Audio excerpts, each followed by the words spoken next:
pintar más en serio fue alrededor de los 16 años. Hasta ese momento la verdad es que yo tocaba la guitarra, todos mis amigos eran músicos, grupos como Costa Blanca o Mediterráneo son todos amigos y me movía en ese mundo.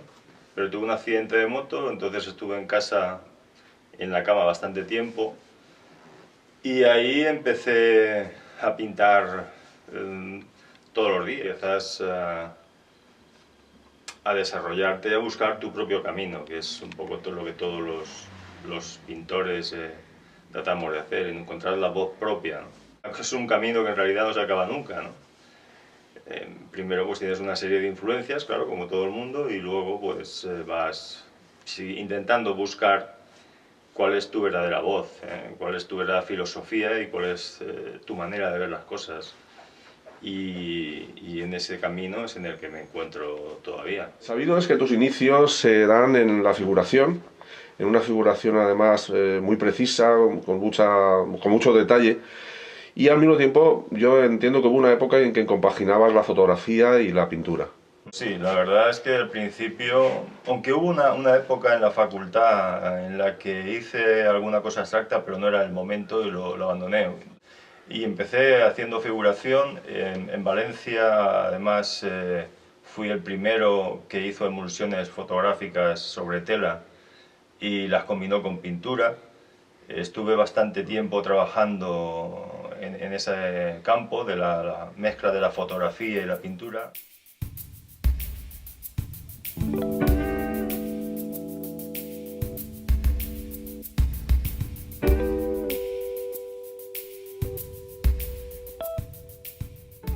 Exploré todas las posibilidades que me ofrecía la figuración. Hice muchísima reflexión sobre qué significa la imagen, cuál es la libertad que te da la imagen fotográfica y cuáles son las servidumbres que tiene, y decidí que la pintura y la fotografía debían ir separadas. La fotografía me gusta mucho, la sigo utilizando, pero ya autónomamente.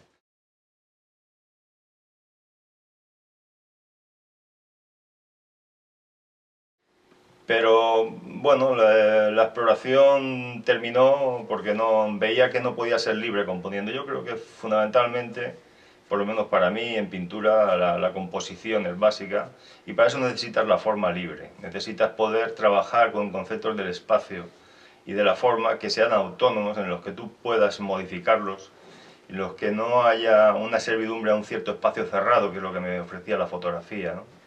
La figuración puede ser retomada y no descarto hacerlo. De hecho, en los últimos cuadros hay activos figurativos, aunque no tradicionales, de otra manera.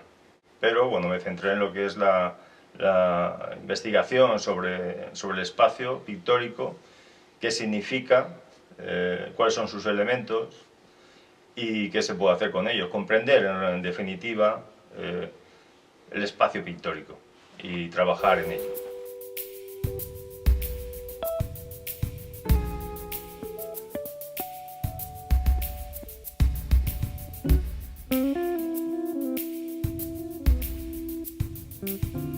Hay una característica en tu última obra en la que combinas los grandes espacios, digamos, puros de pintura casi plana, con elementos dibujísticos muy fuertes, ¿no? Muy potentes, ¿no?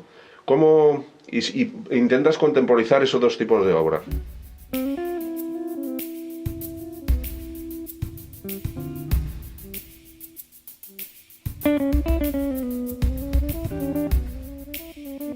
Empecé haciendo una separación de elementos, empecé con la línea, con solamente trabajos en línea, luego empleé campos de color y más adelante he ido incorporando todos los elementos para volverlos a juntar. Digamos que es una especie de descomponer el juguete y volverlo luego a recomponer, porque yo creo que la pintura debe tener todos los elementos que conforman la vida, ¿no? Entonces toda la sensación de tridimensionalidad, profundidad de campo, cercanía, lejanía, todo eso debe de estar, la sombra, la luz, todo eso debe de estar puesto en la pintura. La pintura que ha prescindido de muchos de esos elementos para concentrarse en un lenguaje. En el caso de lo que me comentas, pues he pasado una época en la que sí, había esos campos de color planos, y prácticamente con unas incisiones, unos cortes en el espacio y poco más.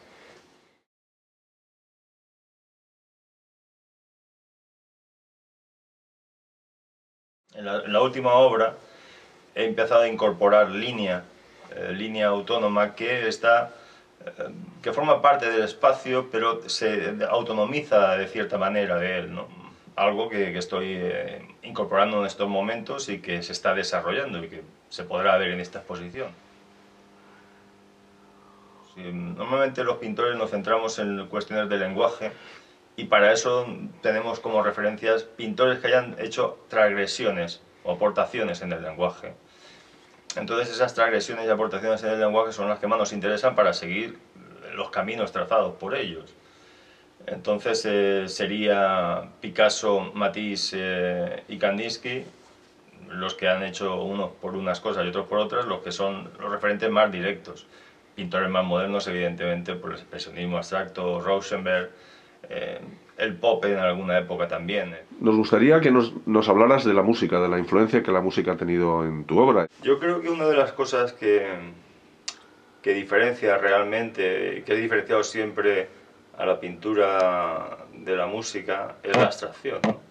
La pintura no ha dejado nunca de tener referentes exteriores, mientras que la música nunca los ha tenido. La forma de componer de la música, digamos que de alguna manera ese sentirse músico te hace ver en la pintura también, intentar acercarte a esa manera de componer, que es una manera de componer secuencial, en el que vas poniendo cosas, vas escuchando sonidos y combinándolos.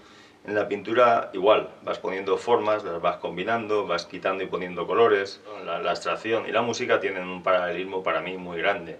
Además, conceptualmente, la música ha estado al mismo nivel que la pintura, por supuesto. Las vanguardias musicales, todos conocemos a Anton Weber, a Schoenberg, están al mismo nivel que la exploración en el espacio pictórico. Son dos tipos de espacio, el pictórico y el sonoro, que son explorados de igual manera y al mismo nivel de profundidad. John Cage también, en fin. Y luego pues se avanza también a la misma vez en el pop, se da la música pop a la misma vez que se da la pintura pop, y ha avanzado en paralelo, ¿no? Son dos artes muy ágiles que son las primeras que reflejan el mundo actual, y yo creo que siempre ha sido así y siempre seguramente lo será, porque son muy directas, ¿no? Con pocos elementos puedes comunicar y eso es fundamental, ¿no? ¿Y el volumen? En esta última obra he intentado introducir el concepto de profundidad espacial, y eso te lleva a tocar el concepto del espacio mismo, y es en lo que estoy trabajando. Entonces, intentar que el espacio, que quiero que sea un espacio que se module, sea contenedor y contenido a la vez, forma y fondo a la vez, es el reto que tengo planteado, ¿no?